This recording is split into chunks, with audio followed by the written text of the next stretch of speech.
Hello everyone. Again, I'm VJ from Remax Aria and I'm here with our broker owner RJ. Welcome guys.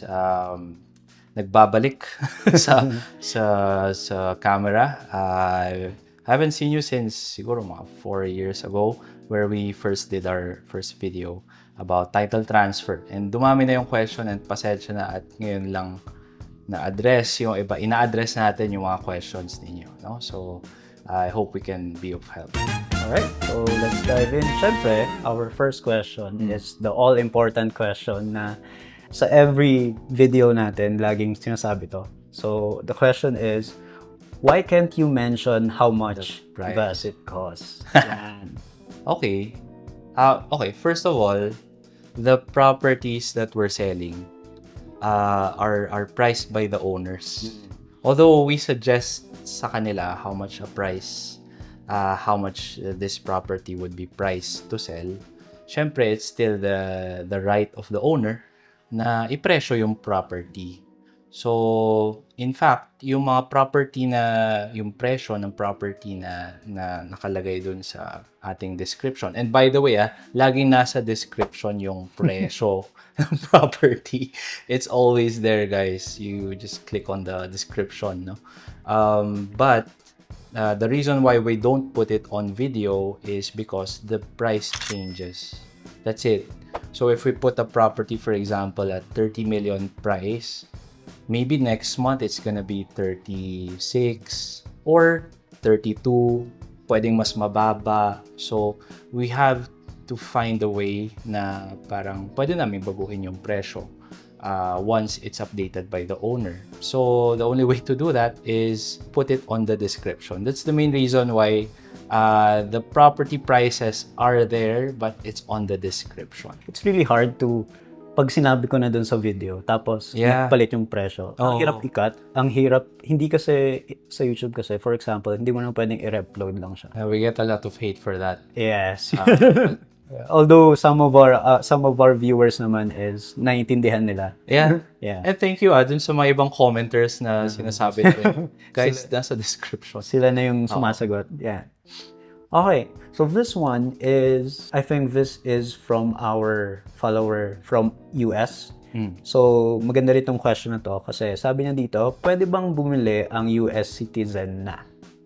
So I'm assuming, since yung pangalan niya is Filipino-American fam. So probably, nag-migrate na to sa US and became a US citizen. Now, they want to buy a property sa Pilipinas. Yeah. So we always get this question.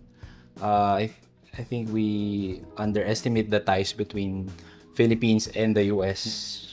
Medyo close ties talaga tayo eh. In fact, 30% of our clients are Filipino US or US citizens na walang Filipino blood. So this is actually common.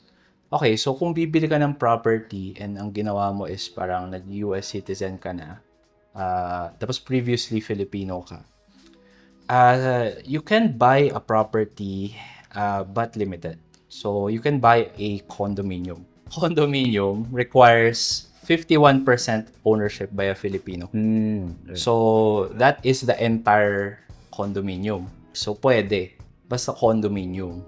Kasi hindi naman usually na pupuno ng 49% yung condominium ownership sa isang building. So, it's never always a problem. The problem is if you're a foreigner and you try to buy land. Oh, yes. So, if you try to buy land as a foreigner, sadly, hindi pa yon nagbago sa atin, hindi pa pwede mag-own ng land ang foreigner. And that includes you kasi parang ni-renounce mo na yung Filipino citizenship mo. The good news is it's easy to get a Filipino citizenship once you're a US citizen for other countries. It's easy actually. So kasi by law, we are by blood. There's a term in legal the legal term na by blood ang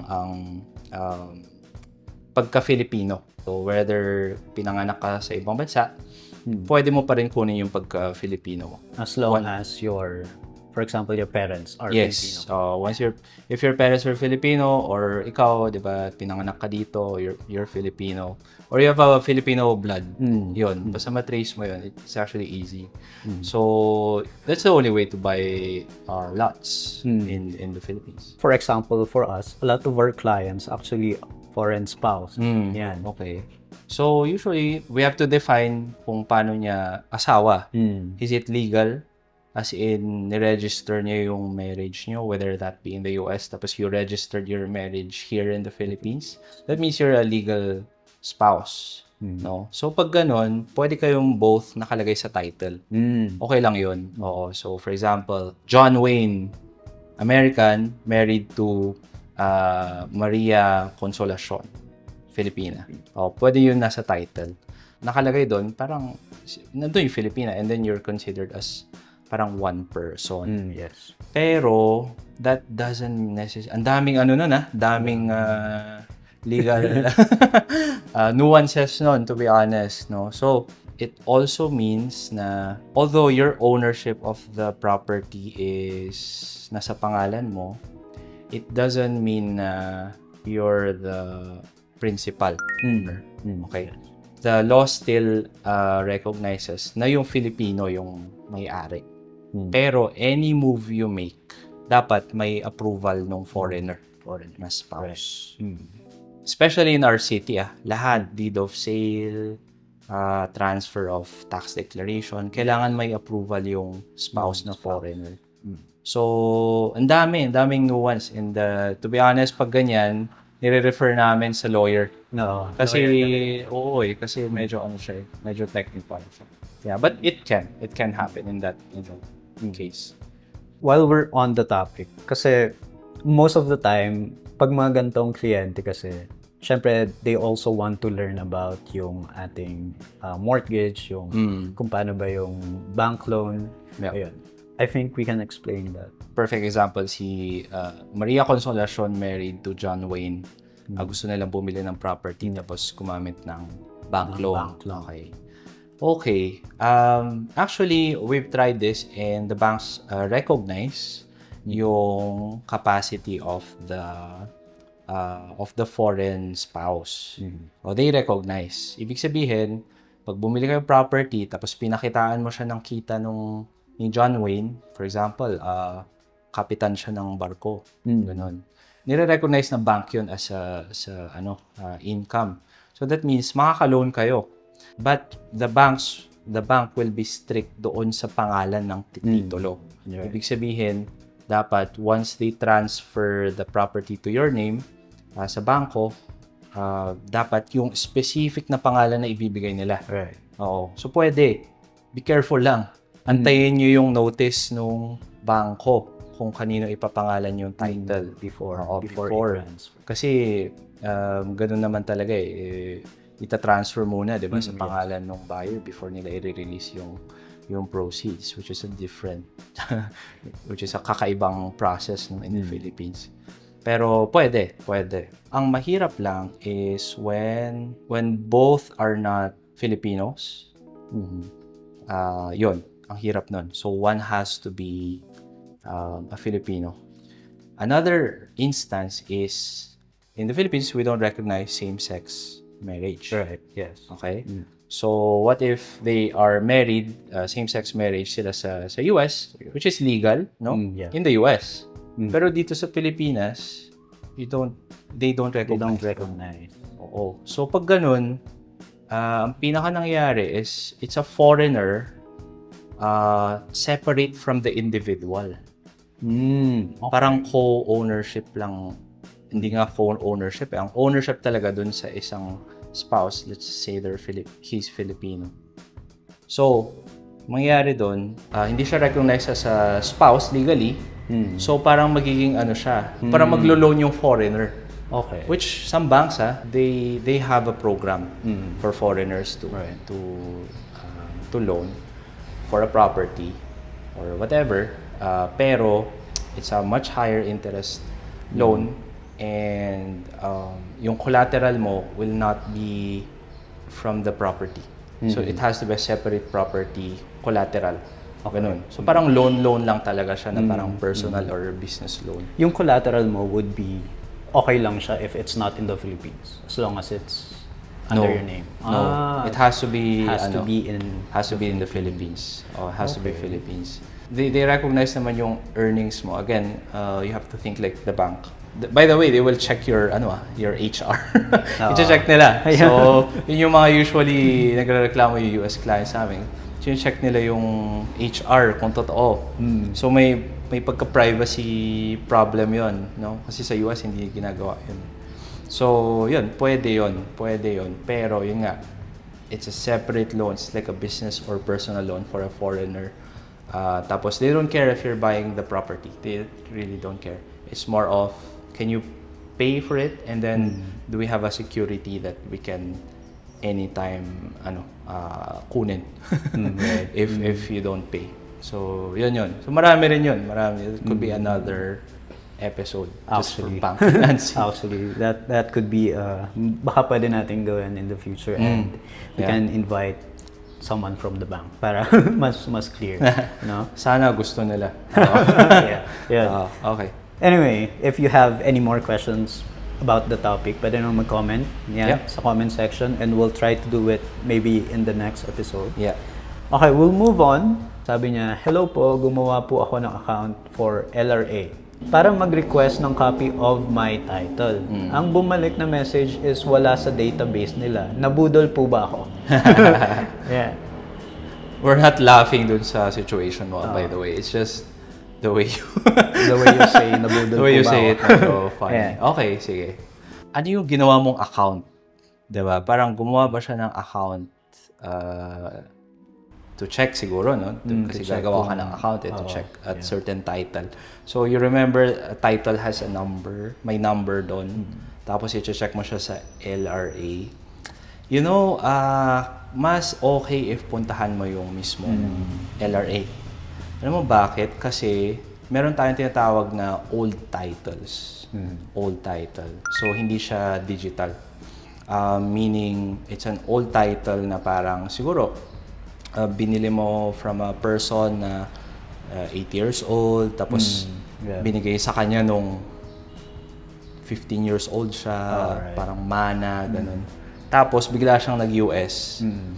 Tapos, nakalimutan niya na. So, you will have a title na very old, ibang-iba yung itsura niya. Ang mga yon hindi pa yon na i-convert into an e-title. Oo. So, yun, kailangan kasi yun ma-convert muna. I think, bago sila magpakita dun sa website. Oo. In fact, almost hindi mo ewan ko sa amin, sa ibang lugar, no? Pero sa amin, sa city namin, hindi mo may transfer ang old title. Kailangan mo muna siyang ma-convert into an e-title. Okay? So, not necessarily nabudol ka, bro. More of, you have to check na lang. Punta ka sa city nyo or kung saan yung pinakamalapit na LRA, kung nasaan yung titulong ito. And then, check mo talaga kung anong status ng titulo. And we have to keep in mind na itong online LRA is medyo bago-bago pa. Hindi pa to pulido, hindi pa lahat talaga andon. So, it's best talaga that go to the office and check para ma-sure. Okay. Our next question would be, this is commonly yung question pag may kliyente na and ini-inspect na nila yung bahay. Okay. So, we have one comment here. Sabi niya, nice house, but I'm concerned about the big long cracks in the wall near the rear balcony. So this comment is specifically for one property. Okay. Is it possible those were damaged by occasional ground movement? Okay. That's possible. Pwedeng, kasi nasa Pacific Ring of Fire tayo. Lumilindol, di ba? Now and then. No? So may movement talaga. But in this case, marami kasing factor. So, we also, di ba, we build and sell houses. So, we build houses talaga. And yung walls kasi, hollow blocks lang yun. Hollow blocks lang yun. Tapos may mga dowels ka lang na may steel bars, no? tapos pinaplasteran lang nila. Okay? So, mag-send kami ng photo dyan sa... para alam niyo yung itsura. So, pag nag-move yung ground, gagalaw rin yun. But that doesn't mean na delikado yung... Kunwari, nag-crack konti, no? That doesn't mean, sira na or may problem na yung structural or yung safety nyo. Kasi yung structural integrity ng bahay is usually sa Philippines we use poste. And then yung mga walls na yon hindi naman yung load bearing. So yung mga small cracks na yon depende kung gaano kalaki. If malalaki, maybe sa movement tapos gumalaw siya konti. But most of the time, actually, hairline cracks lang yun. Hairline cracks. Ibig sabihin, parang, sinipis lang siya ng hairline. Hindi yun delikado. Ano lang yun, normal lang yun sa semento. Best, kunwari, punta kayo sa mall, tapos check nyo yung mga semento na binuhusan sa floor, yung ganong finish, yung medyo industrial na finish. Makikita mo, since hindi nila nilagyan ng tile yun, makita mo may hairline cracks. May cracks. So, paano nangyari yun? Di ba? Wala naman siyang sinusupport na weight compared sa tao, di ba? So may tuloy-tuloy na cracks yun. Natural yun sa cement. So, it doesn't mean na delikado siya. So, it's just a property of cement na it does that. Kaya nga tayo nagpipintura kasi yun yung mas elastic, 'di ba? Mas nako-cover niya yung mga ganong imperfection. Pero that's actually normal. So, ang pinaka-delikado is yung poste mo ang may crack. Tapos lumalaki, gradual, ayun. Yun yung mga parang yun ang may problem with the structure. Baka may problem. Either kunwari hindi naman kasalanan ng contractor, nangyari lang, may gumalaw sa ilalim. Kunwari, may tubig pala sa ilalim. Minsan may mga ganun lalo na kapag nagtayo ka sa limestone, ganun. So yeah, that's a long answer to a question. No? Marami. Siyempre, we're talking about yung ground movement and all. Siyempre, number one concern ng mga hindi taga Baguio, which is mga clients na hindi talaga lumaki sa Baguio and hindi nakatira sa Baguio City, is, syempre, naalala nila yung earthquake in 1990. So, they're always asking if Baguio experienced a strong quake in 1990. How can we say, as a buyer, these modern houses, newly built, will stand earthquakes like magnitude 7 or 8? So, that's a good question. Actually, after that earthquake, sobrang strict na ng city planning ng Baguio. So, super strict. Before that, cowboy, di ba? Kahit ano goes, no? In fact, ngayon, sa Baguio would be one of the strictest na pag-process ng building permit in the entire Philippines. Kasi ang dami namin nire-require na usually hindi nire-require sa ibang lugar sa Pilipinas. I'll give you an example. We have what we call an excavation bond. No, an excavation bond. I'm not sure if meron ito sa mga residential. Yes. Kasi, kunwari, gets ko naman kapag building. Pero residential. Excavation bond, no? So, we always have that. If there's, may excavate ka sa lupa mo, meron kang bond kung masyadong malaki yung excavate mong lupa. Kasi understood na parang since Baguio is a mountain city, may mga land development kang gagawin kasi hindi flat dito. So, how are you sure? Most of sa pag-file ng city building permit sa city, isa sa mga requirement is yung structural analysis. So yung structural analysis na yun is certifying from a structural engineer na may computation doon ano yung ma-withstand yung magnitude. And I'm not sure ano yung number na yun kasi lagi ko nakakalimutan, pero we'll post it na lang kung anong magnitude yun. So, yun yung dapat minimum requirement ng bawat building permit sa Baguio. Another question, what if hindi sinunod ng contractor? Yeah. Yun ang problema. Yun ang Yun ang problema. Pag hindi sinunod ng contractor yung minimum requirements ng bakal, gano'ng kakapal yung bakal, or, di ba, yung number of bakal na ilagay according to the structural analysis or structural design. So, that's why you have to do your due diligence, di ba? Kaya kung meron kayong kilalang civil, ipacheck mo yung house, kung nasunod niya ba yung structural plan, ganyan. Yun yung mga pwede mong gawin. And you have to do your due diligence before you part ways with your millions. Diba? Kasi mahal eh. Oo, tama. Mahal ng mistakes. So, yun yung ultimate, the city actually gave the format paano gumawa ng bahay sa Baguio or in any city in the Philippines. So, we have to follow that. At least para meron tayong peace of mind. Kung meron man, kahit kunwari magnitude 5, di ba? Or magnitude 4, ganyan. At least medyo kampante ka naman. Yan din yung isang reason kung bakit kailangan natin i-trust yung professionals. Yep. Professionals lagi. Hindi yung basta-basta. Ay, alam ko na to. Oh, okay na yan. Kasi we're not playing with basta-basta lang naman. Yung safety ng family and yung and yung pera na ginagastos. Yan.